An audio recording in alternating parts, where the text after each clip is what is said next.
Prince Harry and Meghan Markle. Let's talk about them. Because honestly, once you know the full story behind some of these photos, you can't unsee it. And there's one photo in particular from June 1st, 2022, that I keep coming back to. It was taken at St. Paul's Cathedral in London during the national service of Thanksgiving for Queen Elizabeth II's Platinum Jubilee. And on the surface, it just looks like a royal event photo.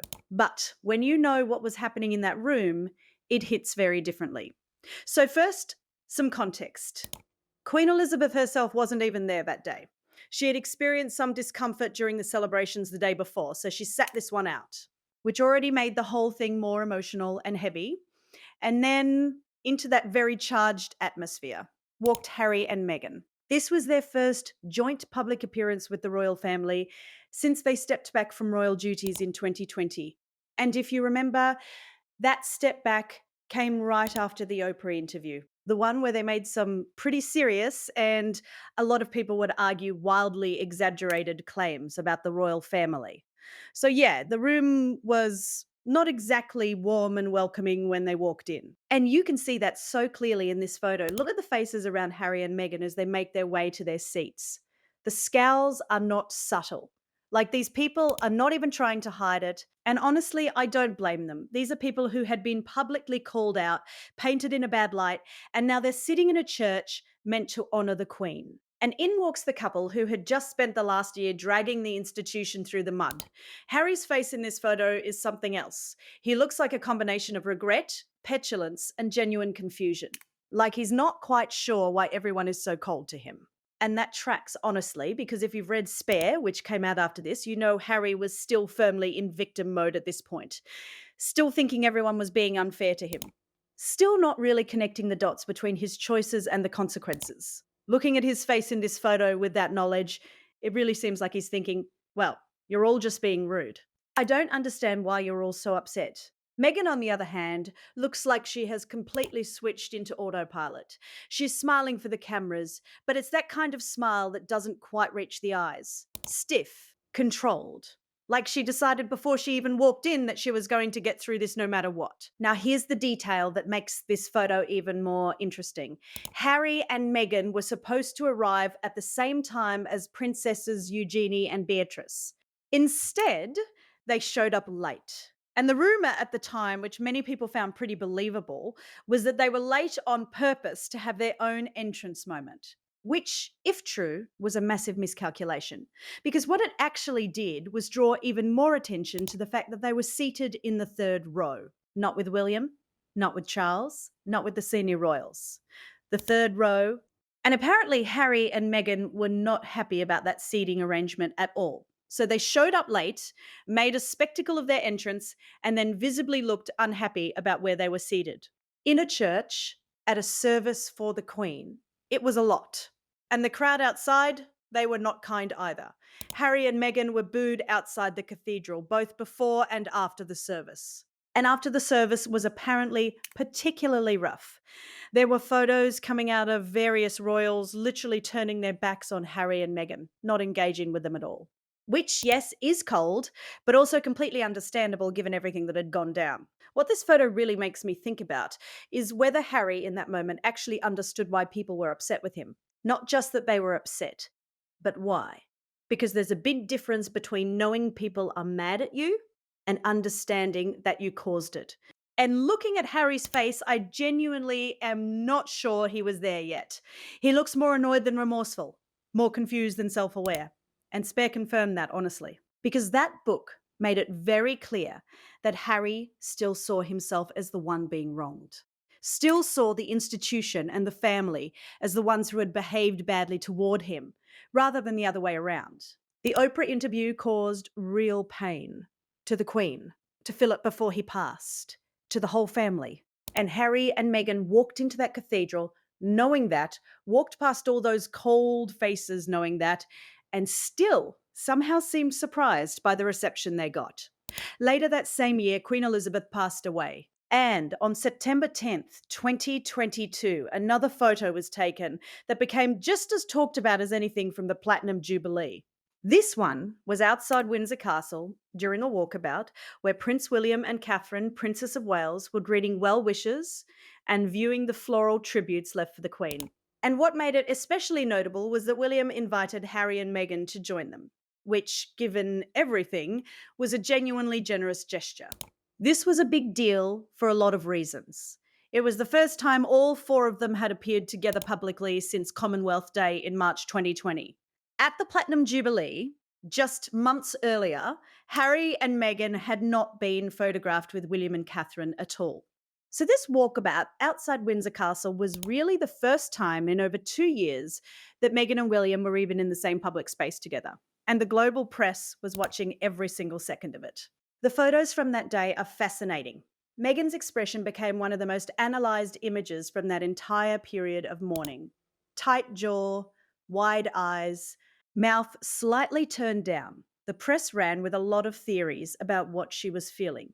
Some said it was the stress of being in public again after such a long and complicated absence. Some said it was the weight of being reunited with William and Catherine under such emotional circumstances. And honestly, those explanations are not wrong. But there's more to it than that when you know the full picture. Because here is what was happening behind the scenes. William extended that invitation for the walkabout, and then Meghan apparently delayed the whole thing by over an hour. Some accounts say closer to 2 hours. Hair and makeup, that was the reason given. And look, I get it. These photos were going to be historic. They were going to be seen by the entire world. I understand not wanting to look a mess in that moment. But 2 hours, when people are grieving, when William and Catherine are standing there waiting, having extended a kindness to you, when the whole point of being there is to honour the Queen and be present for the public in their grief, that's a choice that says a lot about priorities. And I think that tension, that discomfort Meghan is visibly carrying in those photos had a lot to do with knowing she had just made everyone wait. Even if you're someone who genuinely doesn't notice how your actions affect others, there's a point where even that catches up with you.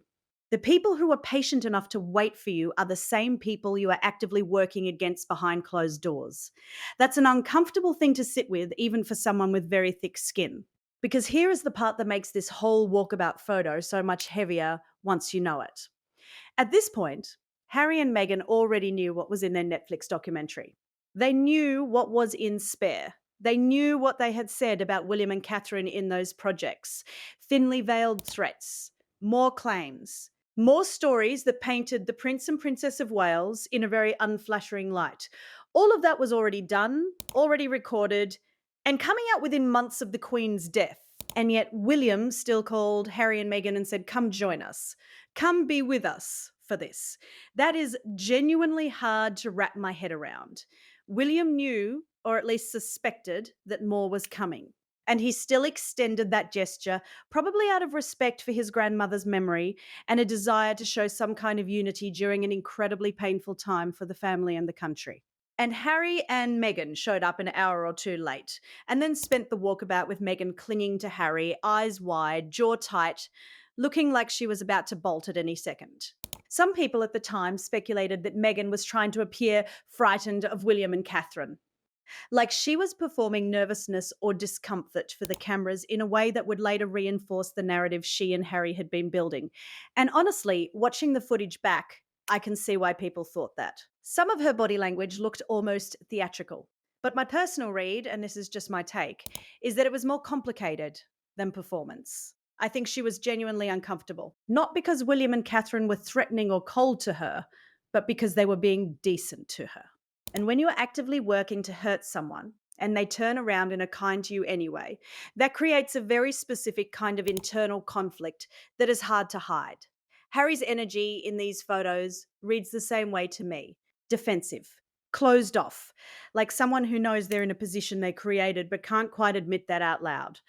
Both of them looked like they were bracing for something. And given what they were about to release into the world, maybe they were. What really gets me about all of this, looking at these two moments side by side, the Platinum Jubilee photo and the Windsor Castle walkabout, is how consistent the pattern is. Every single time Harry and Meghan showed up in a royal space during this period, There was some kind of delay, some kind of drama, some kind of thing that pulled focus away from what the occasion was actually about. And I don't think that's entirely accidental. Whether it's conscious or not, the effect is always the same.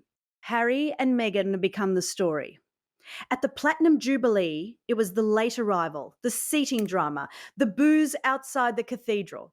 At the Windsor walkabout, it was the 2 hour delay, the body language, the clinging, the wide eyes. And in both cases, the occasion itself, celebrating a 96-year reign, mourning a queen, was overshadowed by the conversation about these two. And the people who were trying to honour those moments, William, Catherine, Charles, the rest of the family, they just had to absorb all of that and keep going, which they did quietly, without retaliating publicly, without giving interviews, without writing books about it. That contrast is something I find really striking because Harry and Meghan built an entire public narrative around the idea that they were silenced, that they weren't allowed to speak, that the institution controlled everything. And yet they were the ones doing interviews with Oprah.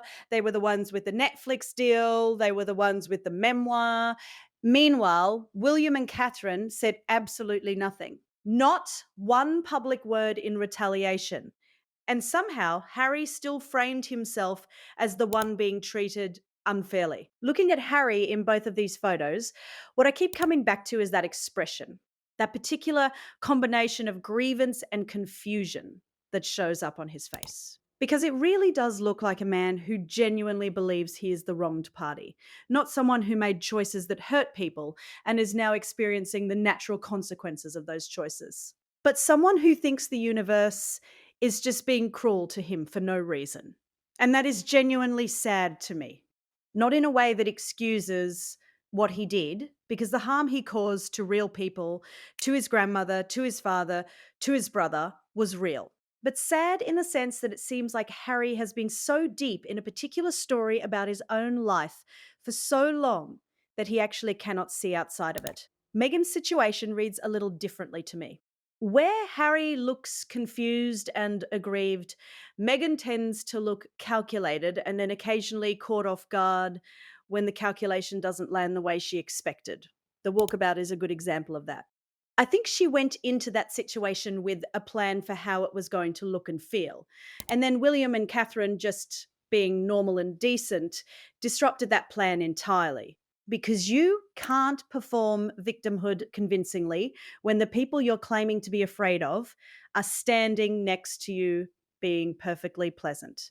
And that is ultimately what I think both of these photographs capture beyond the gossip and the drama and the booing and the late arrivals. They capture two people who made a series of choices that they clearly did not fully think through and are now living in the consequences of those choices in real time in front of cameras. At events they could not really afford to skip because skipping the Platinum Jubilee entirely would have looked worse.